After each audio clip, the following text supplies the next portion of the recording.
Thick थिरक थिरक thick थिरक थिरक ध्वनि आने लगी।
दसों दिशाओं में गूंजी।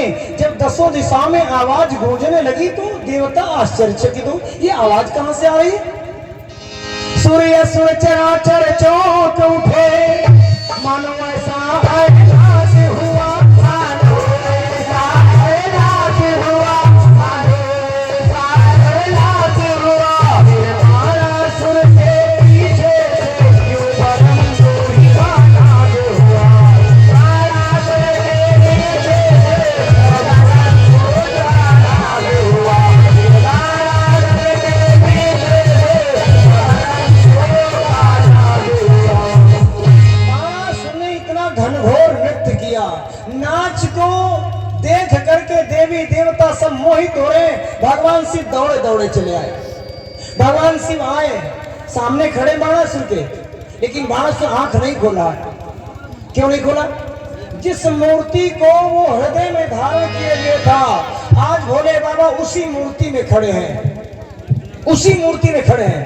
भोले बाबा ने सोचा जब तक ये हृदय में मेरी मूर्ति रखे रहेगा तब तक आंख नहीं खोलेगा, इसलिए भगवान शिव ने उसके हृदय से अपनी मूर्ति को जैसे खींचा, उसका ध्यान भंग हुआ, आंख खुली।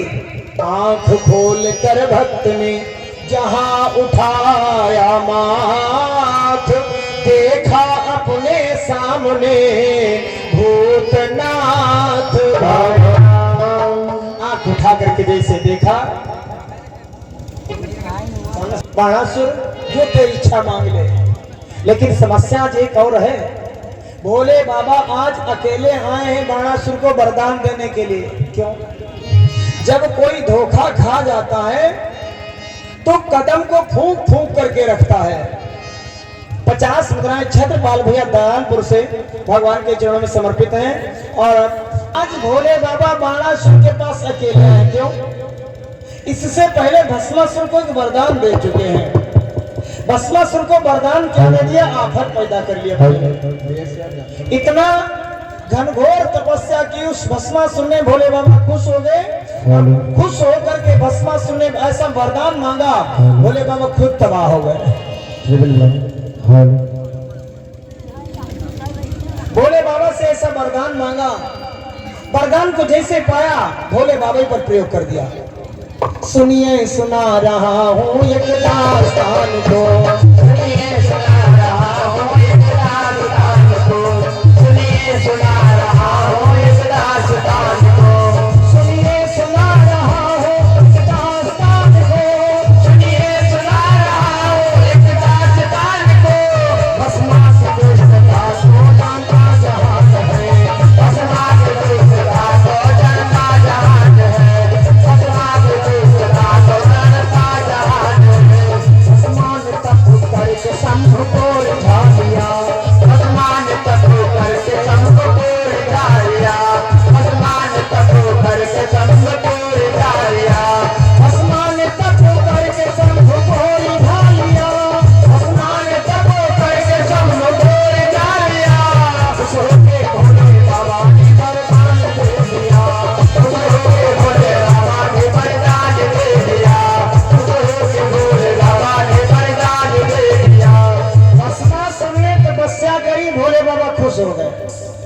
इतना प्रसन्न हुए, भोले बाबा ने कहा मांग ले।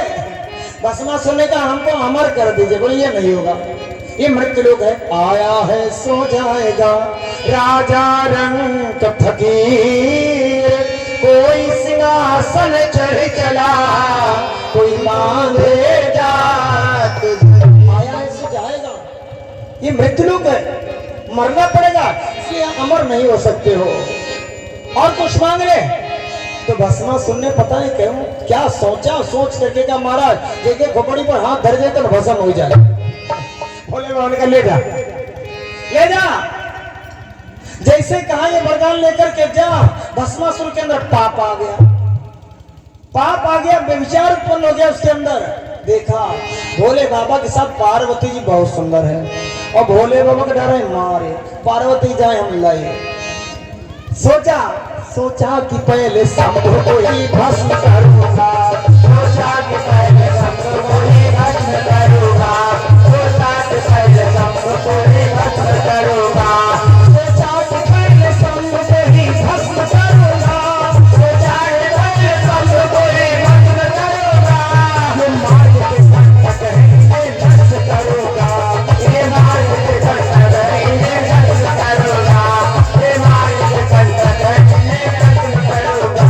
भस्मासुर ने सोचा दादा पार्वती को प्राप्त करने के लिए पार्वती हमसे मिले, इस बीच में भोले बाबा बाधक है, कांटे के समान खड़क रहे हमका, अब भोले बाबा को मार डाले, हाथ धर गए, मर जाए भस्म हो जाएंगे, हम पार्वती को ले जाएंगे। इतना सोचा, ये सोच शंभु पर यूं ही हाथ बढ़ाया, ये सोच शंभु पर यूं ही हाथ बढ़ाया, ये सोच शंभु पर यूं ही हाथ बढ़ाया, ये सोच शंभु पर यूं ही हाथ बढ़ाया, ये सोच शंभु पर यूं ही हाथ बढ़ाया। जो भाग चले पिंड छूट न पाया, जो भाग चले पिंड छूट न पाया, जो भाग चले पिंड छूट न पाया। जो भागते हैरान हो गए, जो भागते हैरान हो गए, जो भागते हैरान हो गए, जो भागते हैरान हो गए, जो भागते हैरान हो गए। भस्मा के दुष्टता से परेशान हो गए, भस्मा के दुष्टता से परेशान हो गए, भस्मा के दुष्टता से परेशान हो गए। भस्मासुर ने सोचा दादा भोले बाबा कैसे मरेंगे, हाँ अभी वरदान दिया जिसके सिर पर हाथ रखकर भस्म हो जाएगा, अब भोले बाबा के डरे मार पार्वती के ले जाए, हाथ उठा दिया। भोले बाबा ने सोचा अरे दुष्ट मैंने वरदान दिया, मुझे मारने के लिए आगे बढ़ गया, हमारे पर प्रयोग कर दिया। भोले बाबा डर गए, भागने लगे, भागते जा रहे, भस्मासुर पीछे ही पड़ा है। कुछ दूर जब गए हैं भोले बाबा ने सोचा अब नहीं आ रहा होगा, पीछे मुड़ करके देखा वो लगा पीछे आ रहा है।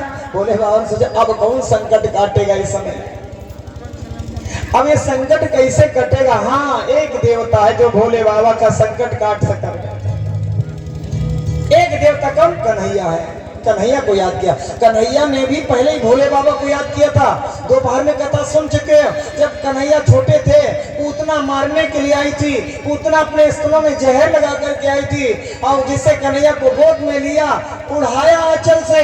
कन्हैया ने सोचा हम तो ब्रज के अंदर आए थे माखन मिश्री खाने के लिए, ये मौसी हमारी पहले जहर लेकर के आ गई है। याद किया भोले बाबा, बाबा आओ तुम भी स्नान करने वाले हो, आओ पहले तुमने विष पान किया था, इस संकट को भी टालिया करके भोले बाबा आए, विष पान किया। आज भोले बाबा कन्हैया की मूर्ति वैसे भी बहुत सुंदर है, इतनी सुंदर कन्हैया की मूर्ति है जिस पर करोड़ों कामदेव लज्जित होते हैं। और जो अगर कन्हैया को लेडीज बन जाए तब तो महाप्रलय। जिस समय किशोरी राधा कन्हैया से प्रेम करती थी, कन्हैया उनको छोड़ करके चला गया, तो दुनिया की सबसे पहली महिला अनशन पर बैठ चुकी है बाबा नंद के दरवाजे पर। सबने समझाया राधिके कन्हैया एक का नहीं तो चला गया है, भूल जाओ उसको, कहीं दूसरी जगह अपने मन को लगाओ। तो पहले तो समझाए एक हो तो सो गयो श्याम संग को अपराध है ईस, उधव मन न भय 10-20। किशोरी राधा ने वो जो जवाब दिया है सूरदास जी ने अपने पद में लिखा है, राधिका जी है तो जी है सखी। राधिका को समझाया, राधिके मत पड़ो कन्हैया के पीछे, वो तो मायापति है, वो किसी के पास नहीं रहता, वो चला जाएगा, मत पड़ो उसके पीछे। तो किशोरी राधा पहली महिला दुनिया की जो अनशन पर बाबा नंद के दरवाजे पर बैठी है। तो राधा ने कहा, सूरदास जी ने अपने पद में लिखा, राधिका जी है तो जी है सखी, नहीं तो पी है हलाहल निंद के द्वारे। राधिका जिएगी तो सिर्फ कृष्ण के लिए जिएगी।